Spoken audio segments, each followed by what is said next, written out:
मेरी ये सारी विपत्ति दूर हो जाए। इतनी दुखी होने लगी माता पार्वती। बंधुओं, कितने कितने दिन तक, कितने दिन काटे हैं। कोई पत्नी अपने पति के पास में रह करके इस तरह से अकेली पड़ करके रहे, कैसे रहे, कितने दिन रहे।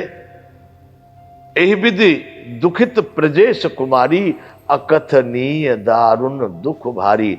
इस प्रकार से राजा दत्त की प्रजेश थे, वो प्रजापति थे, उस समय उनके पिता संपूर्ण ब्रह्मांडों के देवताओं के भी नायक प्रजापति। उनकी पुत्री इतनी दुखी है, अकथनीय, जिसका वर्णन नहीं हो सकता। इतना दारुण दुख भोग रही है केवल राम के प्रति बिन संदेह करने से। कितने दिन तक हुआ है बंधु ये अकथनीय दारुण दुख कि बीते सम्मत सहस्र 87,000 वर्ष, 87,000 वर्ष तक बंधु सती ने कितना दुख उठाया होगा। 87,000 अपने को तो 2 दिन भारी पड़ जाए। 2 दिन का भाई 2 घंटे भारी पड़े। आज की लड़कियां हो ना तो एक ही दिन में फैसला कर ले, मारे मरे के देखे तू कैसे नहीं छुएगा हमको कोर्ट में मैटर पहुंच जाए। 87,000 वर्ष बीते संवत सहस्र 87,000 के बाद में बंधुओं शंकर भगवान ने सोचा कदाच अपने पिता क्या चली गई होंगी, वो तो बहुत दिन हो गए। तजी समाधि संभ अविनाशी, अविनाशी शंकर भगवान ने अपनी आंखें खोली, समाधि से बाहर आए। क्या बोले समाधि से बाहर? तो सती तो अपनी अलग कुटिया में कहीं रहती होंगी। राम राम राम राम, जब राम नाम की आवाज सुनी, हरे राम नाम शिव सुमिरन लागे, जाने उस सती जगत पति जागे। जब राम नाम सुमिरने लगे शंकर भगवान, सती ने सोचा कि शंकर भगवान जगतपति जग गए हैं। बड़ी जोर से दौड़ी उनकी तरफ को, परंतु याद आ गई क्या किस छुएंगे ही नहीं। राम नाम शिव सुमिरन लागे, जाने उस सती जगत पति जागे। दौड़ी पर ब्रेक आ गया मन में। क्या हुआ कि जाए शंभु पद बंधन की ना, जाकर के प्रणाम करती हैं। वैसे माता सती को हर एक पति अपने बाजू में बैठाता है, बाएं अंग पर बैठाया जाता है, लेकिन अब जाकर के उन्होंने प्रणाम किया, अरे उन्हीं के अभी तो है यही है। तो जैसे ही माता ने जाके प्रणाम किया, जाए शंभु पद बंधन की ना, तो सन्मुख शंकर आसन दीना, उधर बैठो। सामने उन्होंने कहा उधर बैठो। शंकर जी ने कहा अभी तो यहीं पर है भाई, 87,000 वर्ष हो गए। सामने उन्होंने बिठा दिया। सन्मुख शंकर आसन दीना, सामने दिया।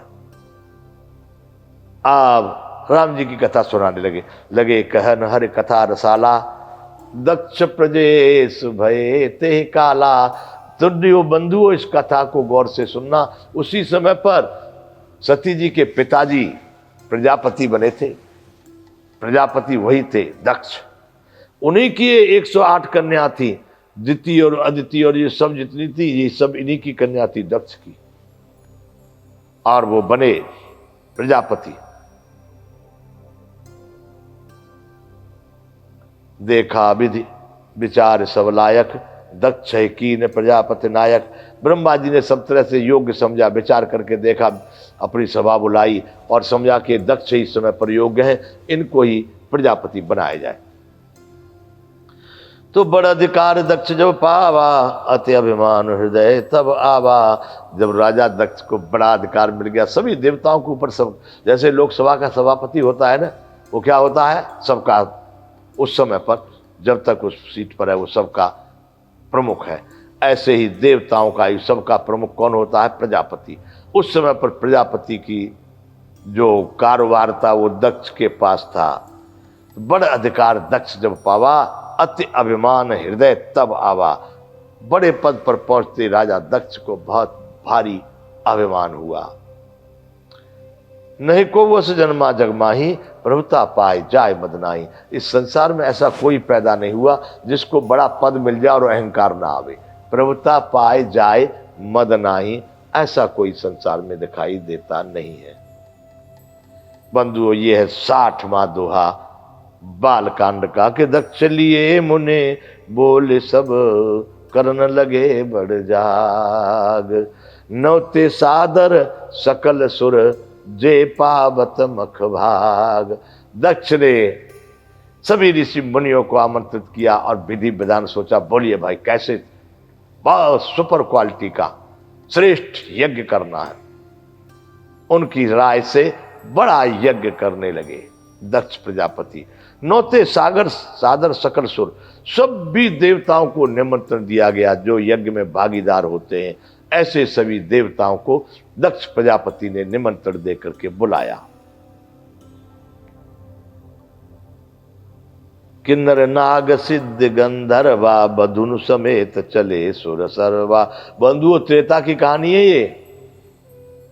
याद रखना, आज जो आविष्कार कहते हैं कि हवाई जहाज बना था आज से 100 साल पहले। अब यहां सुनना बात। किन्नर नाग सिद्ध गंधर्वा, बधुन समेत चले सुर सर्वा। निमंत्रण है विवाह का, यज्ञ का, तो अपनी अपनी पत्नियों के साथ जा रहे हैं सबके सब। किन्नर गंधर्व सिद्ध लोग, देवता लोग, सभी अपनी अपनी पत्नियों के साथ वहां यज्ञ में शामिल होने के लिए चल दिए। कैसे, कौन कौन नहीं गए? विष्णु बिरंच महेश बिहाई, चले सकल सुर जान बनाई। ब्रह्मा, विष्णु और महेश, इन तीन को छोड़ करके सब देवता लोग अपनी अपनी चले सकल सुर जान बनाई, अपना यान बना करके चले जा रहे हैं। यान, यान मतलब जहाज। कौन सा जहाज अभी बताते हैं। सती बिलो के व्योम विमाना। व्योम विमाना, आकाश वाला हवाई जहाज। क्या देखा सती जी ने? सती बिलो के व्योम विमाना, जात चले सुंदर विधिनाना। अभी आप देखते हैं अलग अलग कंपनियों को, किसी का नीला कलर, किसी का पीला कलर, किसी का लाल कलर। ऐसे सती जी ने देखा अनेक अनेक प्रकार। एक आध जहाज जा रहा था, सब अपने जहाज में ही चलते थे। वो युग जो था ना, बड़ा भारी वैज्ञानिक युग था बंधुओं, सब पर विमान। सती बिलो के व्योम विमाना, जात चले सुंदर विधिनाना। सती जी ने आकाश में अनेकों विमानों को, जहाजों को जाते हुए देखा, बड़े एक से एक सुंदर। सुर सुंदरी करे कलगाना, सुनत श्रवण छूटे मुन ध्याना। देवताओं की सुंदरियां गीत गाते हुए जा रही हैं। वायुयान में से नीचे आवाज आ रही है, वही गीत गाए जा रहे हैं। सुर सुंदरी करें कलगाना, सुनत श्रवण छूटे मुन ध्याना। इतनी उनकी मधुर आवाज है कि अगर उनकी कान में आवाज आ जाए तो मुनि ऋषि मुनियों का भी ध्यान भंग हो जाए। इस तरह की मधुर आवाज आ रही है। सती जी ने देखा विमान जा रहे हैं आकाश में, कहीं कोई कार्यक्रम हो रहा है, क्या है। सामने बैठी हैं, सोच रही है कि कैसे मरे अब हम। मरने की सोच रही बंधुओं, राम से विरुद्ध होकर के मरना भी भारी पड़ता है। गजब हो गया। पूछे तब शिव कहे बखानी। महाराज, ये विमान कहाँ जा रहे हैं उड़ के? ऊपर से बहुत सारे विमान जा रहे हैं आज यहाँ। तब शंकर भगवान ने कहा कि तुम्हारे पिताजी यज्ञ करवा रहे हैं, बहुत बड़ा यज्ञ हो रहा है तुम्हारे पिताजी का, ये सारे विमान वहीं जा रहे हैं। आहा, गजब, खुश हो गई पिताजी। अब एक बहाना मिल गया कि पिताजी के यहाँ तो चली जाऊंगी इस बहाने। पूछे तब शिव कहू बखानी, पिता यज्ञ सुने कछु हर्षानी। हमारे गुजरात में इसका एक गीत चलता है, सो कोई पिहरिए जाए महादेव जी, सो कोई पिहरिए जाए रे बने पीहर जवानों बनो होश से। हमारे पीहर जवानों बहु अब जाना चाह रही है। पूछो तब शिव कहा बखानी, पिता यज्ञ सुने कछु हर्षानी। क्या बोली? हे प्रभु जो महेश मोहे आय सुदेही, कछु दिन जाए रहूं में से। इतने दिन बीत गए, दुखी दुखी।